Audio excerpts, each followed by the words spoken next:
preparing for other types of undercover operations and assisting other agents in different kinds of cases like this. I left the FBI in 2004 because, having worked inside terrorist groups, I recognized how misunderstood what they were actually trying to accomplish was, and how the types of things we were doing after 9/11 were going to be counterproductive to reducing the levels of violence. And unfortunately, I think we've seen that play out. So I left the FBI after raising concerns about the way a particular case was handled. And ultimately wrote a book called Thinking Like a Terrorist, and then went to the ACLU in Washington, D.C., where I worked as a lobbyist on national security and civil liberties issues, and then came here 3 years ago. The film is a fictional film. It's not a true story. Obviously, I don't look like Daniel Radcliffe. Obviously, it's set in the modern day. When I left the FBI, they still weren't doing the kind of sting operations that the start of the film portray.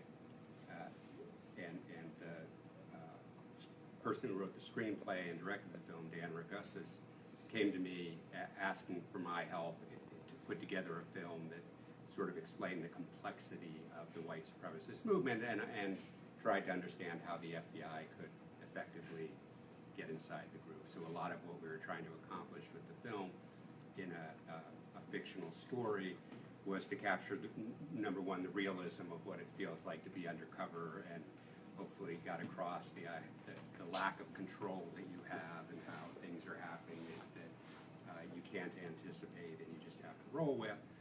But also showed how these movements are extremely complex, and that what appears on the outside as something very dangerous, often when you actually go in and look at it and understand what they're doing, it's not not as dangerous as you thought. And the people who you think aren't dangerous are often the ones that you need to be worried about. So it really requires understanding how the different groups work.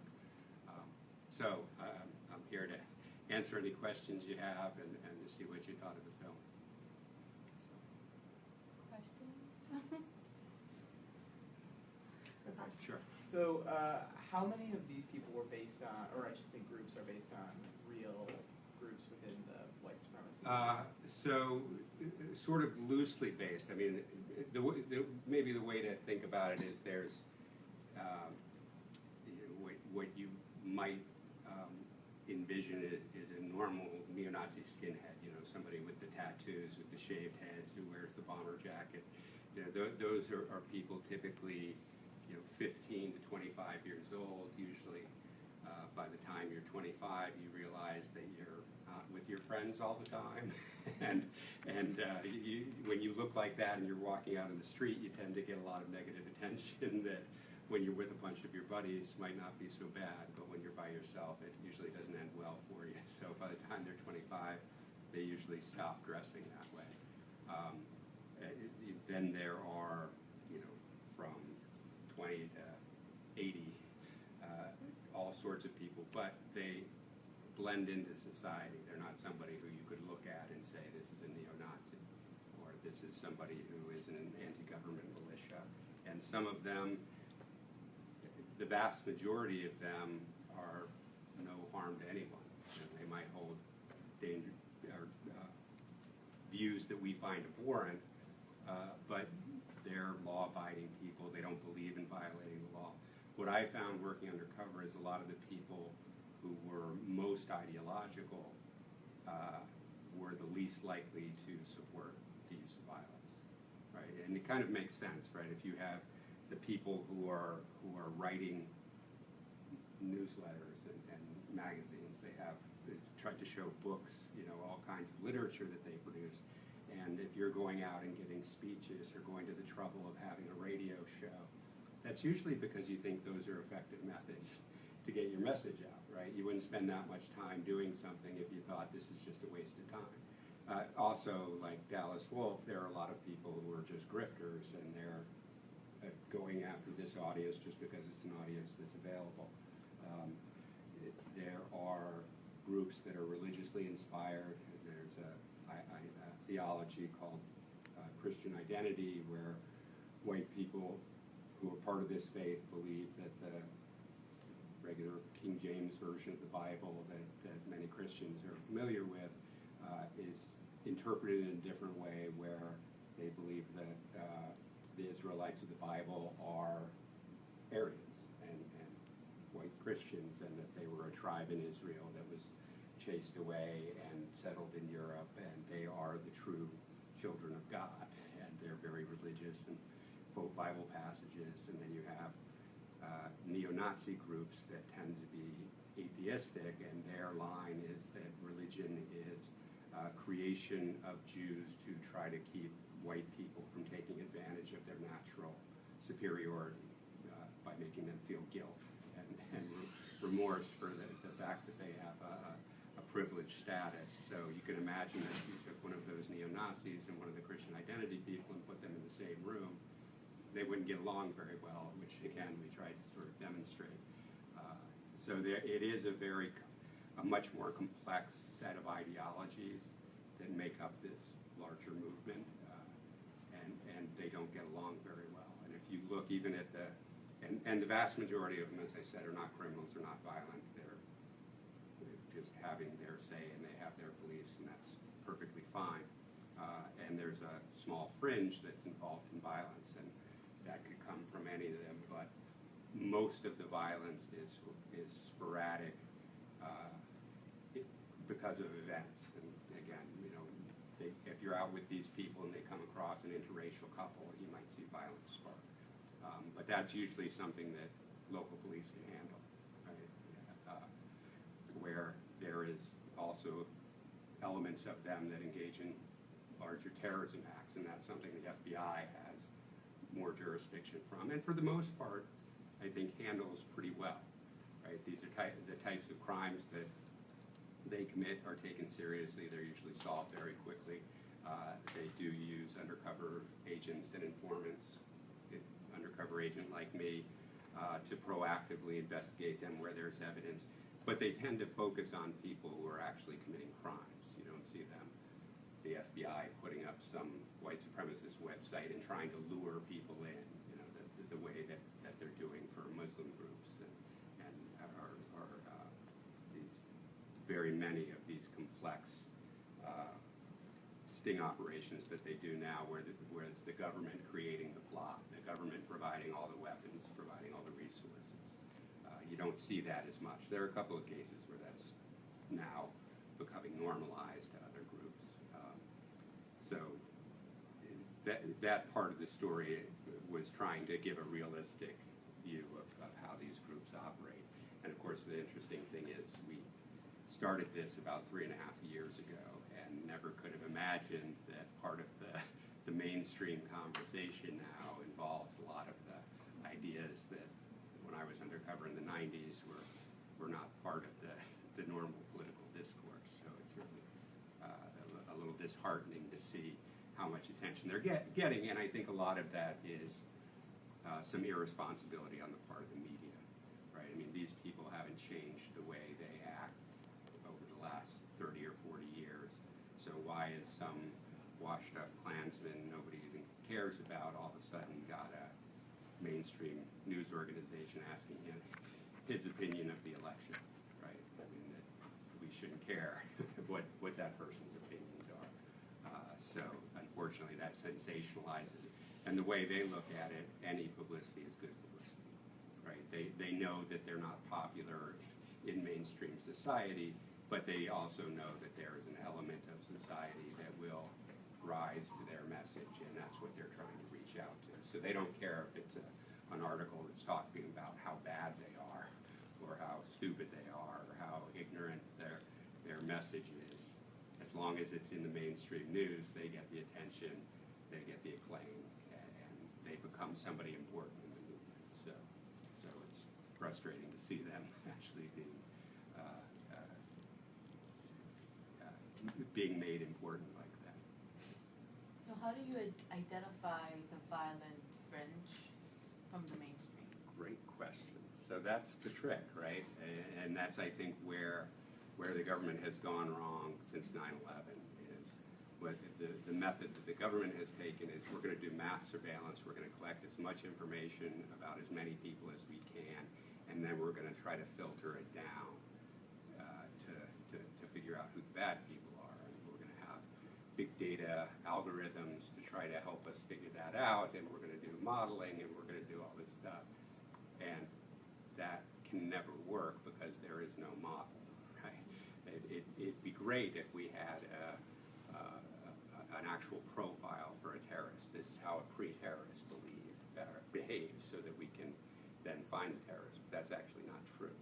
When we study actual terrorists, they tend not to be as ideological as other people in the movement. They tend not to have any particular age group they come from, any particular set of behaviors. So what you end up with is a lot of suspicion on a lot of people, most of whom are not guilty of anything. And you're not finding the people who are actually doing something wrong because you're looking for a model that doesn't exist. So the way that the law enforcement typically and traditionally looks at far-right violence is they start with evidence of criminality. So in my cases, they started out as illegal gun cases. So a lot of what the people who are acting in an illegal way are doing is accumulating and manufacturing illegal machine guns and explosives. So that's how the case started out, and once we got into the groups that were manufacturing these explosives, lo and behold, we were introduced to a group that was actually doing bombings, right? So it's a matter of following evidence and start having a starting point of a reasonable factual basis to believe that the particular people you're investigating are engaged in crime. So what I would have to do is every time I met someone, I would have to go through a protocol and write down on a sheet of paper, this is my predication for this person. So I have predication against the two of you, and I'm investigating you, and we're at a party or at somebody's house, and you invite me to meet these two. And now I have to sit down with a piece of paper and say, what's everything I know about her? Go to all the databases, see if you have a criminal history, see if the police have some money.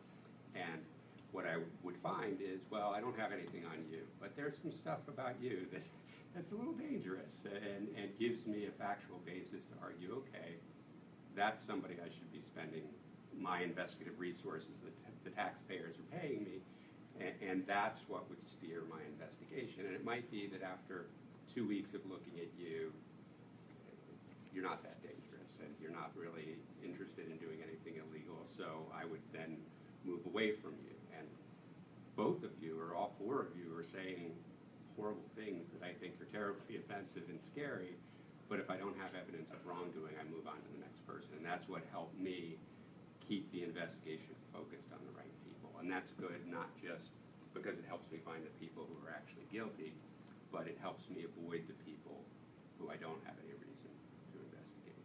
And that's really the key. There's this idea since 9/11 that, well, better to investigate everyone, but that actually waters down your resources, right? So you're not focusing on the right people, and it makes it that much harder to figure out who is doing something bad. Unfortunately, that model is now expanding out, and a lot of what I'm hearing now, because of the media play around the white supremacist movement, is attempts to censor them. We're seeing Twitter takedowns and those sorts of things, and I think that's extremely dangerous because as long as people have an avenue to vent, they can get most of this off their chest. And it's only when you start shutting down those avenues that the frustration builds, and you're also building grievance, right? If I'm living in a country that has a First Amendment that protects free speech, and yet my political speech is not allowed in the marketplace, now I can go back to that criminal element and say, you were right. That this is a system where, because of my viewpoint, I'm not allowed to express myself, so therefore that legitimizes the use of violence in response. So. You talked about big data and algorithms. And I'd like to know, like, the last 20 years I've seen this huge increase of available data online, mass surveillance tools like for like government agencies. You can do a lot of things online that you used to do on the field. So how did it impact this kind of investigation, the infiltration, if it has had an impact? Right. So it's interesting because a lot of pundits will argue that, well, it's so much easier to communicate now, people can recruit people. But if you look at actual terrorist events where terrorists kill people, in the United States, far more terrorism in the 1970s than over the last 10 years. If you look at the graph, it's almost straight down. Right? So you guys have been raised in this age of terrorism when it's actually one of the safest times in the United States ever, and Western Europe as well. I mean, really, when they talk about increases in terrorism, statistically, if you take out countries where there's actual civil war or insurrection, Iraq, Syria, Afghanistan, Nigeria, all that goes away. So it's not, terrorism is just what we happen, the type of violence we happen to call it, right? It's just a name that we give to a little sliver of violence in our society. And so, unfortunately, what we have is a situation where the government is being incentivized to amplify the fear of terrorism, right? Because since 9/11, they've been getting so many more resources, so many more authorities. If you hear the FBI director or the director of national intelligence talk about ISIS, they talk about them like they're 10 feet tall and bulletproof, right? Where actually it's a very small organization, extremely dangerous if you happen to live in parts of Iraq and Syria, but other than that, the levels of violence are extraordinarily small over history, and particularly there have been a handful of events, but it's not nearly the level of violence that existed in the 1970s. So why are we talking about this like it's a huge national security threat when it's actually much smaller than during a time where we didn't use any of these tools? As far as the internet goes, that is a huge vulnerability for them, right? That sure, they can go on Twitter, but guess what? Twitter is public. We can see that, and the idea that you would want to shut that down is sort of ridiculous. First of all, it's futile. I mean, every one you shut down, two more can open. And number two, the ideas aren't what draw people to the violence, right? If you look at the studies of terrorists, they're looking for something to justify their intentions, rather than this idea that there are these Al-Qaeda and ISIS recruiters out there trying to suck up our youth. That's not really how it works, right? Because if it was, we'd want the government to go get the recruiters, not to go pretend to be recruiters to get some disturbed young people to sign up. What you see in real life is that people with their close friends look for an opportunity to join a group or claim a group, right? Because one of the things is there's no method of joining, right? Here's how you join. You say, I'm part of the Ku Klux Klan. Now you're part of the Ku Klux Klan. Right? It's not really when I was doing this undercover work, I never joined a group. I was engaged with them doing criminal things with them, but there was no sign-up list, a membership card. It doesn't work like that, particularly with the criminal element. I mean, some of the above-ground groups do have membership and they have dues and those kind of things, but they do that because they're not engaged in crime, right? That would make it very easy to find them if they were engaged in crime. So I think there's a lot of disinformation out there, a lot of it unfortunately produced by the intelligence community because they want to expand their reach and expand their power, and to a large extent are amplifying the public fear, which is what the terrorists are trying to do, right? they want to increase public fear so that they can have an outsized effect on our policy. If our own government officials are helping them amplify that fear, that's counterproductive to actually having a safe society. Then who are the terrorists? Well, I mean, because you kind of said So- that so- there isn't a way to identify them. Again, a good question. If you look over the past several years, it's rare if you take all kinds of terrorists in the United States. So far-right terrorists like these guys, Muslim terrorists, you name it. It's rare to have a year where 100 people are killed that way, killed by terrorists. So, and obviously you have outlying events like 9/11 and like Oklahoma City where there are mass casualties. But for the most part, this is a very low level of violence comparatively. There are 15,000 murders in this country every year. There are somewhere 80,000, 90,000 rapes in this country every year. Half of the violent crime in this country goes unsolved. That's a third of the murders and more than 60% of the rapes. So why isn't that terrorism?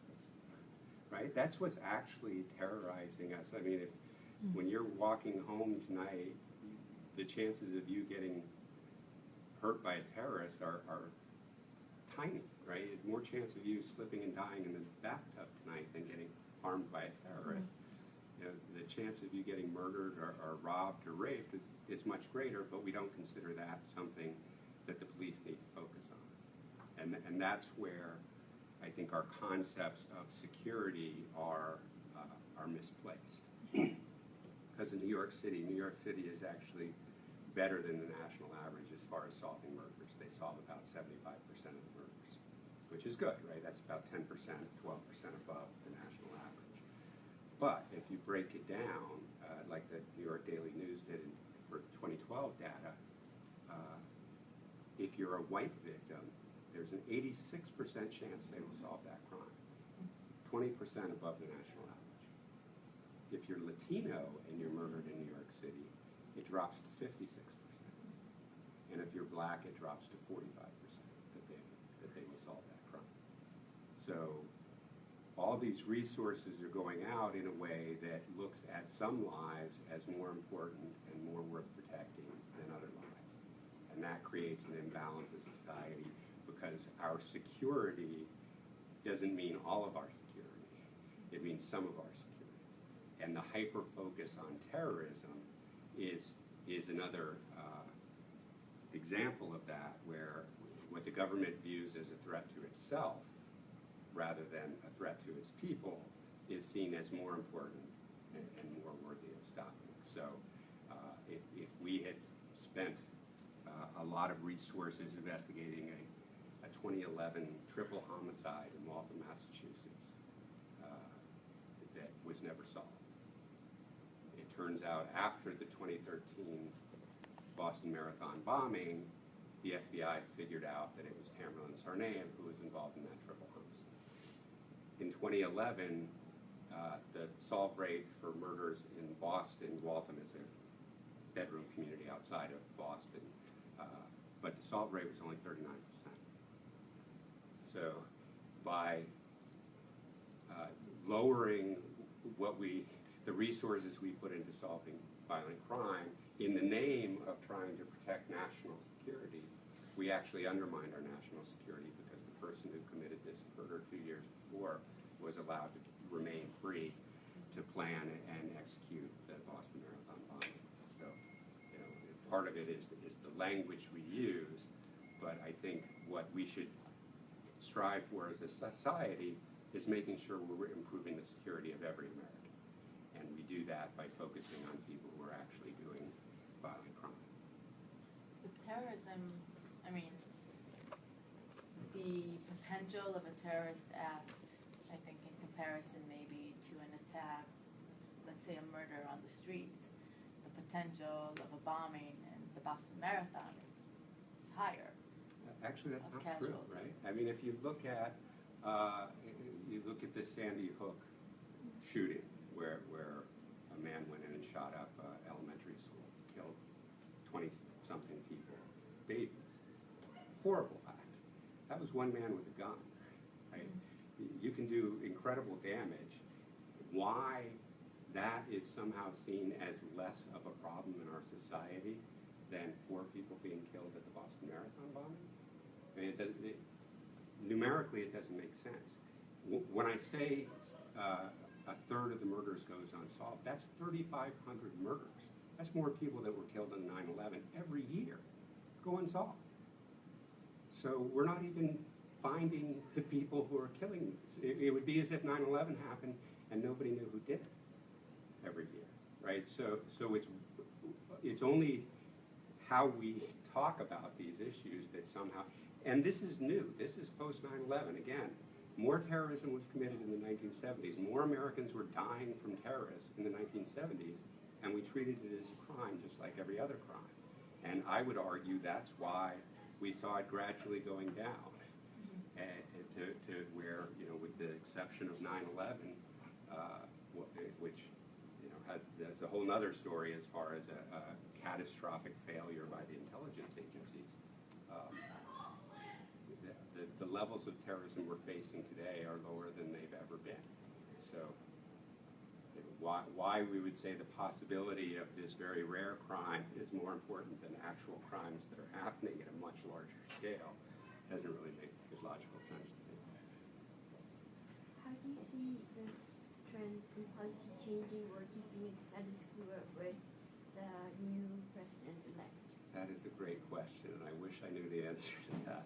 I think one of the problems with this new administration that's coming in is that nobody has a good, solid idea of what the president-elect's policies are.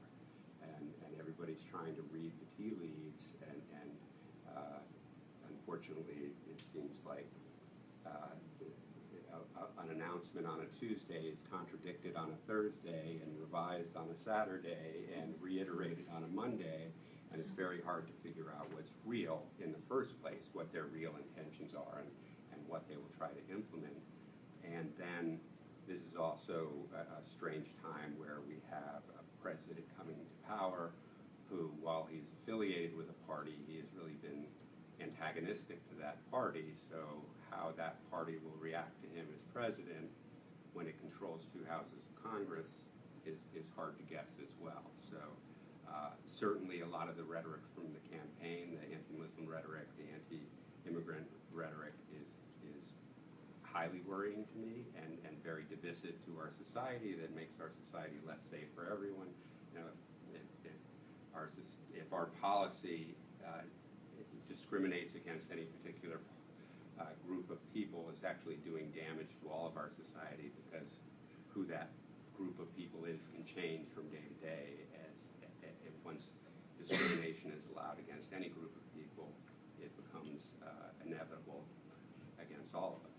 So that's why it's really important, I think, for all of us to make sure that even if I'm not Muslim, or I'm not Latino, or I'm not these things, that you're still fighting to make sure that the rights of Muslims and the rights of Latinos and all of our rights, that's the only way we protect our own rights. So in terms, we also see in our class, in our conflict resolution class, we also touch upon the concept of de-radicalization. So could you maybe talk a little bit about the ways that you see that this could happen, or if there's like an age limit into which a person can be de-radicalized? And because the example that we saw, the kid was really young, he was a teenager. Mm-hmm. So I think there's a nomenclature that's become accepted that doesn't reflect reality, right? This concept of radicalization. When I started studying terrorism in the 1990s, what I found was there were 2 different schools of thought. One was led mostly by psychologists, and what they were trying to do to figure out is they looked at the problem from an individual standpoint, and they said terrorism is horrific, violence against innocent people, and this is awful, it's awful.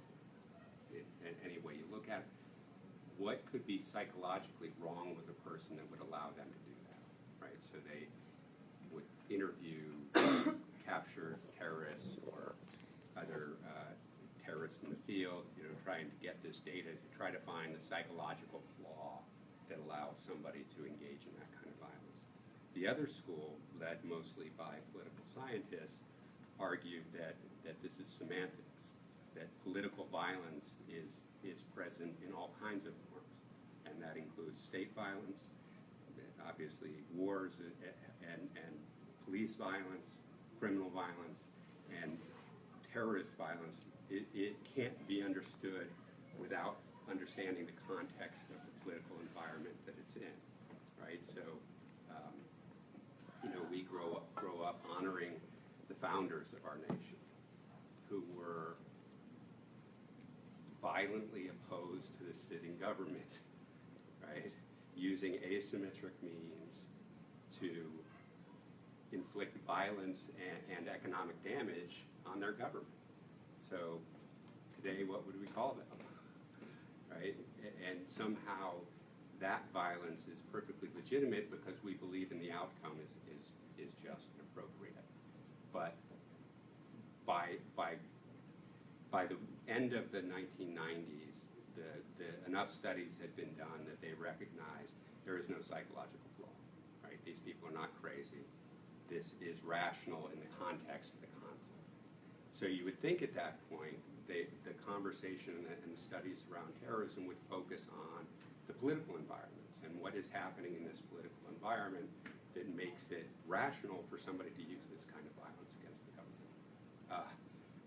Unfortunately, they didn't do that because that's, for a government, very hard, right? How do we acknowledge that our own violence as a society might be contributing to this problem that we now see? It's much easier to say, oh, the problem is them.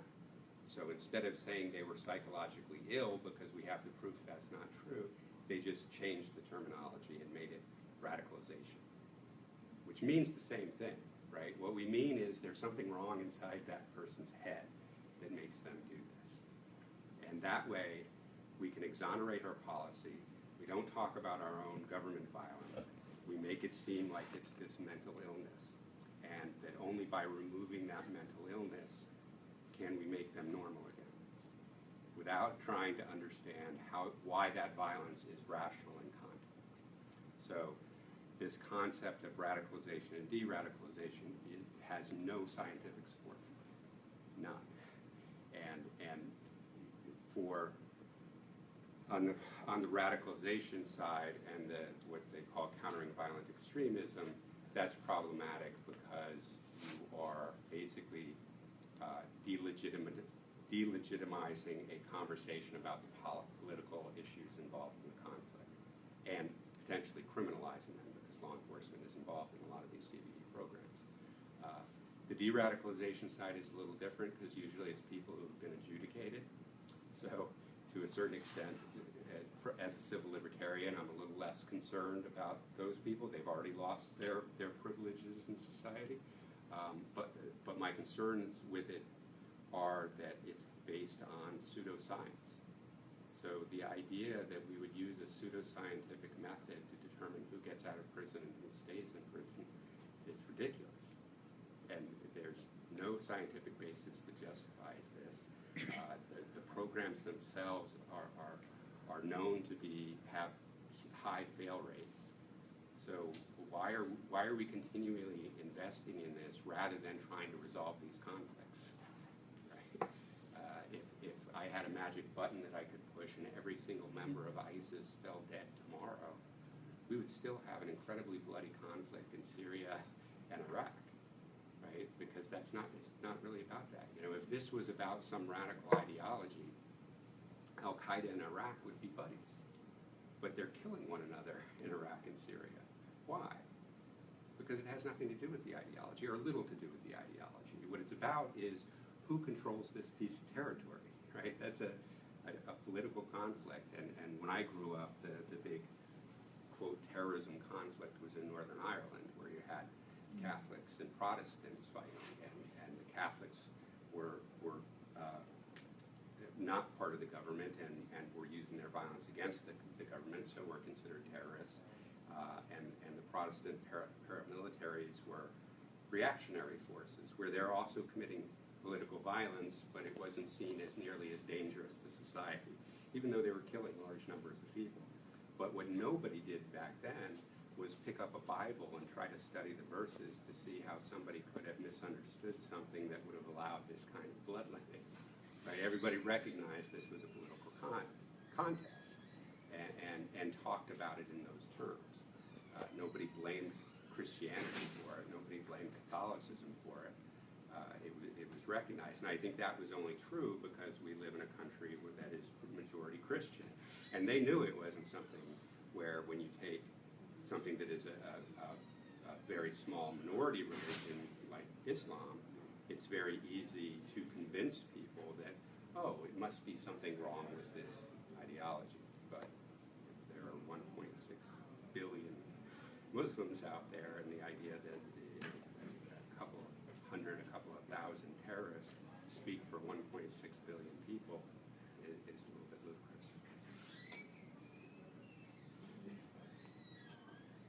Any more questions? Thank you so much. All right, well, thanks. I hope you enjoyed the movie. It's,